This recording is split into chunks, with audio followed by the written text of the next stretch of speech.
Next day. आज अद्विक और अवंतिका के बच्चों का नामकरण था। पहले पंडित जी ने गृह शांति की पूजा करवाई, उसके बाद बच्चों के नाम पर जोशना जी और सुभाष जी के कहने पर रुद्र अभिषेक कराया गया। पंडित जी के कहने पर अद्विक और अवंतिका ने अपने बच्चों के कान में उनके नाम कहे। अवंतिका, अथर्व सूर्यवंशी। अवंतिका ने अपनी गोद में लेटे हुए अथर्व के कान में कहा, जिसे सुनकर अथर्व अपने छोटे छोटे हाथ पैर चलाने लगा, मानो कह रहा हो उसे नाम बहुत पसंद आया। बेबी बॉय का नाम जानकर तालियां बजाई। अद्विक, अविका सूर्यवंशी। छोटी सी मिष्टी अपना नाम सुनकर खिलखिलाने लगी। दोनों बच्चों में 5 मिनट का गैप था। अथर्व अविका से 5 मिनट बड़ा था। नामकरण संस्कार होने के बाद सब हॉल में बैठे थे। आज अवंतिका अपने परिवार से अच्छे से मिल रही थी। काम की तैयारियों में बिजी होने की वजह से अवंतिका किसी से भी अच्छे से बात नहीं कर पाई थी। शौर्य के सीने से लगी हुई अवंतिका लव की शिकायत कर रही थी और शौर्य उसके बाल सहला रहा था। अवंतिका, देखना भाई, अपने लव भाई की शादी हुई और वो बदल गए, मुझसे मिलने भी नहीं आए। शौर्य, उसे काम था ना बेटू, वो आज ही आ जाएगा शाम तक। शुभ और कुकी अपने ही काम में व्यस्त थे। सब बड़े भी अपने बातों में लगे हुए थे। अद्विक भी शौर्य से बात कर रहा था। तभी लव और उसकी पत्नी मेनका आ रही थी। दोनों ही साथ में बहुत प्यारे लग रहे थे। लव आते ही अवंतिका शौर्य के गले लग गया। सब उन तीनों भाई बहनों का प्यार देखकर मुस्कुरा रहे थे। अवंतिका मेनका से भी मिली, वो भी स्वभाव से बहुत सुलझी हुई थी। आफ्टर 3 months आज रोहान और रिया की शादी होने वाली थी। उनके साथ ही शिवांश और अद्विका की भी शादी तय हो गई थी। शिवांश को अद्विका के प्रति अपना प्यार समझ आने लगा था और उसने देरी ना करते हुए अद्विका को प्रपोज कर दिया। अद्विका जो पहले से उसे प्यार करने लगी थी, वो शिवांश के प्रपोजल को मान गई।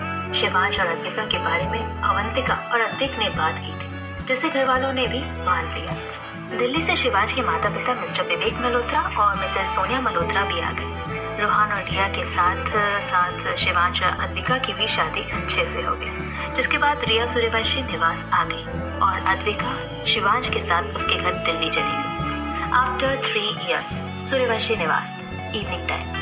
सूर्यवंशी निवास दुल्हनों की तरह सजाया गया था। आज अद्विक और अवंतिका की 6th मैरिज एनिवर्सरी थी। पूरा हॉल में मेहमानों से भरा हुआ था, लेकिन अभी भी अद्विक और अवंतिका नहीं आए थे। थोड़ी देर बाद सबकी नजर सीढ़ियों पर जम जाती है, जहाँ से अद्विक और अवंतिका अपने बच्चों के साथ नीचे उतर रहे थे। अवंतिका ने रेड कलर की बनारसी साड़ी पहनी हुई थी। चेहरे पर हल्का सा मेकअप था, आंखों में काजल और आईलाइनर लगाया हुआ था और होठों पर डार्क रेड लिपस्टिक। बालों का उसने जूड़ा बनाया था, जिस पर गुलाब के फूलों का गजरा लगा रखा। उसके साथ ही अद्विक आ रहा था, जिसने व्हाइट कलर की शर्ट, रेड ब्लेजर और रेड पैंट्स पहन रखे थे। दोनों ही साथ में बहुत अच्छे लग रहे थे। अद्विक ने अपनी गोद में अविका को ले रखा था, जिसने रेड कलर की परी वाली फ्रॉक पहन रखी थी, और अवंतिका ने अथर्व को अपनी गोद में ले रखा था, जिसने अद्विक की तरह ही कपड़े पहने हुए थे। चारों साथ में एक हैप्पी फैमिली लग रहे थे। अद्विक और अवंतिका के नीचे आते ही उन दोनों ने केक कट किया और सब पार्टी एंजॉय करने लगे। धीरे धीरे करके सारे मेहमान अपने घर के लिए रवाना होने लगे। Advik room scene. सुधा जी ने आज बच्चों को अपने कमरे में सुला लिया।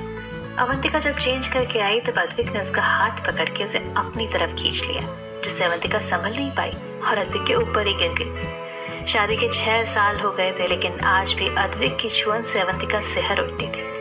क्या कर रहे हैं अद्विक, छोड़िए मुझे। जान, आज हमारी एनिवर्सरी है और तुमने मुझे अभी तक कोई गिफ्ट ही नहीं दिया। दिया तो था। अद्विक ने बिना कुछ बोले अवंतिका के होठों पर अपने होठ रख दिए और उसे बेतहाशा चूमने लगा।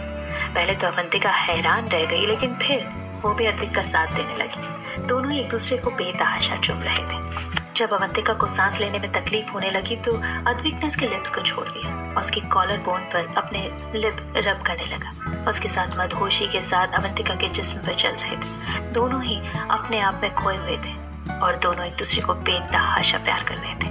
उन दोनों के बीच कोई बंधन नहीं था। अद्विक और अवंतिका अपने प्यार की गलियों में खो चुके थे। थोड़ी देर बाद दोनों थक कर एक ही चादर में लिपटे हुए एक दूसरे की बाहों में सो गए। After 2 weeks Advik room scene. Advik अपने ऑफिस जाने के लिए तैयार हो ही रहा था, तभी अवंतिका कमरे में आ गई। अद्विक, रिया को लेबर पेन शुरू हो गया है और रोहान भी घर पर नहीं है। हमें जल्दी ही उसे हॉस्पिटल लेकर जाना पड़ेगा। सुधा जी और सुभाषिनी जी कुकी और अथर अबिका के साथ घर पर ही रुक गए। बाकी सब रिया को लेकर हॉस्पिटल चले गए। इन सिटी हॉस्पिटल सब वार्ड के बाहर परेशानी से घूम रहे थे। पूनम रिया की डिलीवरी करवा रही थी। अवंतिका अद्विक का हाथ मजबूती से थाम रखा था। वहीं रोहान भी परेशान था, इधर उधर घूम रहा था। थोड़ी देर बाद बच्चे की रोने की आवाज सुनाई देती है, जिसे सुनकर सबके परेशान चेहरों पर मुस्कान आ जाती है। एक नर्स कपड़ों में लपेटे बच्चे को लेकर आती है और रोहान की गोद में देते हुए कहती है, बधाई हो, बेटा हुआ है। रोहान कांपते हाथों से अपने बच्चे को गोद में लेता है। उसके बाद सब रिया से मिलते हैं। 2 दिन बाद रोहान रिया और अपने बेबी को लेकर घर आता है। आज रोहान और रिया के बेबी का नामकरण हुआ था। सुभाषिनी जी के कहने पर बेबी के नाम से रुद्र अभिषेक कराया गया।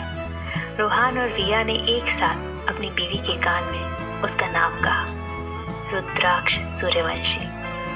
सबकी जिंदगी अच्छे से चल रही थी, जहाँ कोई परेशानी नहीं थी, सिर्फ खुशियां ही खुशियां थी।